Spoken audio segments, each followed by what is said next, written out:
admit that I avoid giving the sermons that Reform rabbis often give about bigotry among some ultra-Orthodox here and in Israel. I believe it's the job of a rabbi, and all Jewish leaders for that matter, to teach and to model achdut, unity among the Jewish people. Our job is to draw our people closer to one another, up and down Bathurst Street and across the ocean too. Pointing angry fingers creates an us and a them, and that is, in my eyes, another kind of bigotry, and that is not for me. I believe that anger will get us nowhere.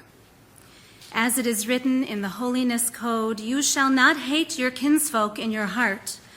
You must tell him, rather, when he has hurt you, but do not commit a new sin on account of him. You must not take vengeance, you must not bear a grudge against one another. However, when bigotry turns criminal, when bigotry leads to hateful speech and violent acts, we must shine a bright light on it, and we must clarify who we are and who we are not, what we can tolerate and what we must not tolerate, what is a matter of opinion, religious freedom, personal expression on the one hand, and when does it cross a line and turn into Chilul Hashem, a desecration of God's holy name. When traveling to and from Israel, I delight in seeing the minyan come together at the back of the airplane. Even though I know full well that they would not accept me, include me in their minyan, I can't help but delight in seeing faithful Jews of any stripe come together in prayer. That's how overwhelming is my love for the Jewish people. It overwhelms other hurts. For that is what we do for family. We forgive certain flaws or failings. We, quote unquote, agree to disagree. We oversee certain frustrations because we are family. Shlom Bayit trumps a lot of mishigas, or it should. But when those same Jews refuse to sit next to a woman on an airplane and shame her publicly and hold everyone on the plane hostage until his needs are met, this is no longer a delightful example of Jewish diversity. And in my opinion, it is not even an act of faith, but rather a kind of idolatry. And therefore it must be checked by fellow Jews, by the family, for the sake of the family. Recently, President Rivlin addressed a mixed crowd, Jews from across the Jewish spectrum who are interested in pluralism. You may have read his words. I'll just highlight one excerpt, but it's worth reading in its entirety. He said, he taught, really, because he taught Torah and Talmud in his address. One could disagree with the positions and opinions of members of the Reform or conservative movements, but one could not deny their dedication or the clear voice with which they speak in support of the State of Israel here and around the world.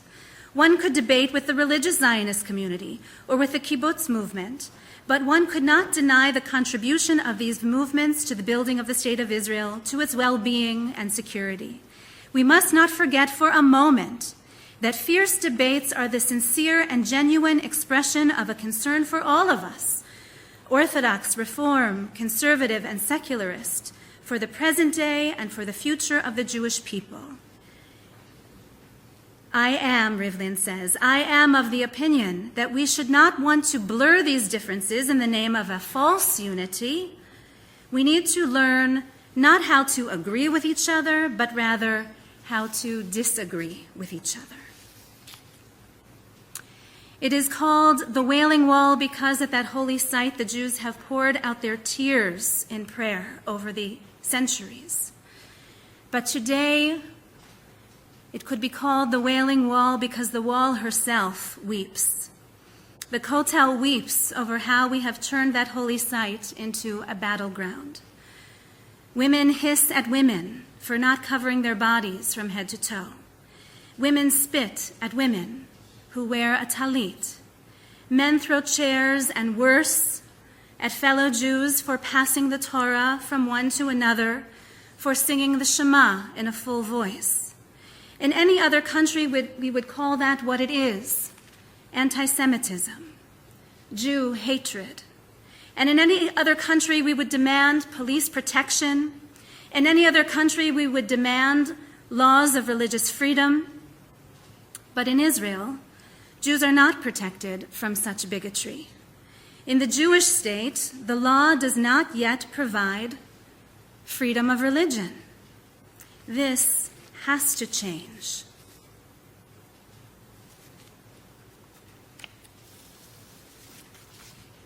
I agree with Zionist Union leader Yitzhak Herzog, who wrote on Facebook, "After we have condemned and condemned again, we cannot again return to daily events as though nothing has happened." But he makes a dangerous mistake, in my view, when he redefines who is family. He goes on further to say it is time for action that meets the threat of Israel's security posed by Jewish terrorists, who endanger us exactly like their brothers do, those Islamic terrorists. So while I'm not afraid of that word, terrorist, for Jews, Jewish terrorists, there is such a thing. They are also our brothers. While Israel is so often and in so many ways a source of inspiration and pride for us who live in the diaspora, the most recent headlines put us to shame. A violent and hateful man released from prison returned to the scene of his crime to slash through the gay pride parade again. And now 16-year-old Shira Banki is dead, and her parents have donated her organs to save other precious lives. And that very same week, vengeful, hateful Jews set fire to the Dawabsha family's home in the West Bank village of Duma. And now baby Ali is dead, and his 4-year-old brother and his parents are in critical condition. We need to feel that shame. The two masked perpetrators of this crime scrawled in Hebrew not only on the walls of that home the word revenge, but also somehow so confused were they that they wrote, "Long live Melech HaMashiach," long live the King Messiah. How is that possible? What twisted view of Mashiach could possibly lead to this? The Jewish view of the Messianic age is unending harmony and all shalom. We want to distance ourselves. We might want to separate ourselves from those Jewish terrorists, but we must not. We want to say them, not us. But they too are ours. They are our responsibility. And that slogan, "Not in my name," doesn't work for us because it is our name. Jew, Israel. These are our very namesakes. We cannot separate ourselves from one another, even if we tried. I do believe that we are, and we must always be, Am Echad, one people, for better and for worse. There is no distancing, denying, or divorcing. There is only a heavy responsibility. We must rise to meet this challenge head on, for the future of the Jewish people depends on it. We know further that the fire set in that Palestinian village will consume us if it goes unchecked. The only good thing about this horrific week is that it cannot be ignored. It is so horrific. that it cannot be ignored. Last summer's grotesque kidnapping and murder of 16-year-old Mohammed Abu Qadar was soon forgotten in part because we were still mourning for our own teenagers, Naftali, Yael, and Gilad, whose bodies had been found 2 days earlier.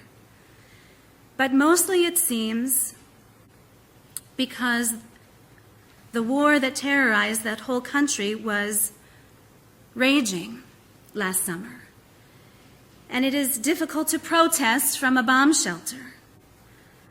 War often gets in the way of justice in Israel.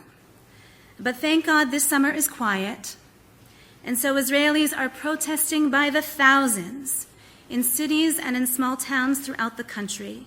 They are not turning a blind eye to these recent events, and neither can we. Since 2008, 15 Palestinian homes in the West Bank have been firebombed by suspected Jewish terrorists. And according to media channels like Times of Israel and Channel 2 TV, no assailant has been brought to full justice yet. We must feel this shame. President Rivlin says, in the face of a wave of terror against the innocent, the loss of life and the loss of law and order, the state of Israel and Israeli society must carry out some soul-searching now. Introspection. Cheshbon hanefesh. This is almost the season, or it is the season. Between Tisha B'Av and Elul, we have to take stock, self-introspection that will find expression not just in words, but in action, says Rivlin. Now, when it comes to fighting these good fights, the fight of religious pluralism and the fight for the Jewish character of the Jewish state, we should be very proud that the Reform movement has been playing a leading role for decades now. Our sister synagogues in Israel are vocal and active, and yes, we are proud of them, and we must support their efforts. This is a time when we can gather in so many other Israelis, so-called secularists and liberal Jews of all stripes, including modern Orthodox Jews, who are coming forward now for common cause. The slogan, "No one has a monopoly on Judaism," that may have begun with our own Reform movement on bumper stickers and signs, but it is resonating with the majority now. Israelis do not want to have to go abroad to be married in order to avoid the required ultra-Orthodox rabbi as officiant under the chuppah. They don't want to beg permission to bury their own parents in a Jewish cemetery under the auspices of the chief rabbinate. They don't want to jump through demoralizing hoops set up by the Beit Din that gets to determine who is a Jew and who is not. They don't want to stay in the closet either and deny who they are or whom they love. Instead, they prefer the words of this week's Torah portion, the mitzvah, to cut away the thickening of our hearts and stiffen your necks no more. What does this mean, to cut away the thickening of your hearts? It means not to be callous, but to be feeling.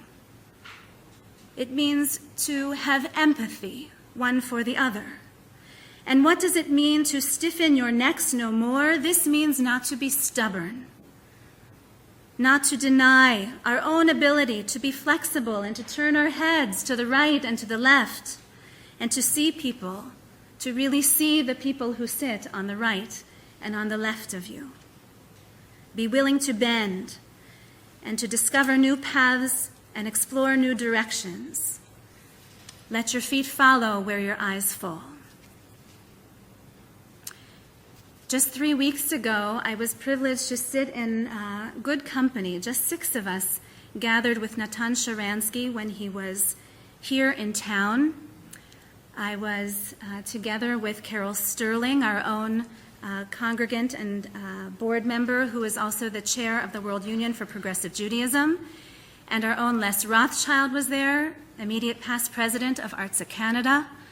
and of course Joan Garson, our temple president and past president of Artseinu. And when it was a very good exchange, by the way, and Sharansky is very open to the causes that we share. And he is encouraging, too. As a political creature, he says there's power in numbers. And so you must make your numbers grow in Israel. He is encouraging us to get serious about promoting Reform Judaism in Israel, supporting our sister congregations there, growing our numbers so that neither they nor their causes can be ignored. He says he wants to see liberal Jews in Knesset, because that's the political forum. That's where the power resides. But when he spoke about, for example, a time when there was slander against the Reform movement, even by people in positions of power, like Azulai, the Minister of Religious Affairs, who called into question whether or not we are Jews at all, Sharansky said, "Stupid." And I couldn't help but interrupt him. I actually was out of character and quite rude. I couldn't help but interrupt him and say, "Forgive me, not stupid, hateful." And I told him Tisha B'Av was coming, and I reminded him what he already knew, that when the rabbis of the Talmud asked why was Jerusalem destroyed, they didn't point to our enemies and say that's why. They pointed to ourselves and our own sinat chinam, unchecked hatred for one another. That's what opened the gates and allowed for the enemy to breach the walls and to rush in. That is what tears at the fabric of our Am Echad, our one people. And he didn't disagree. Let me invite you to turn in our prayer book to page 382.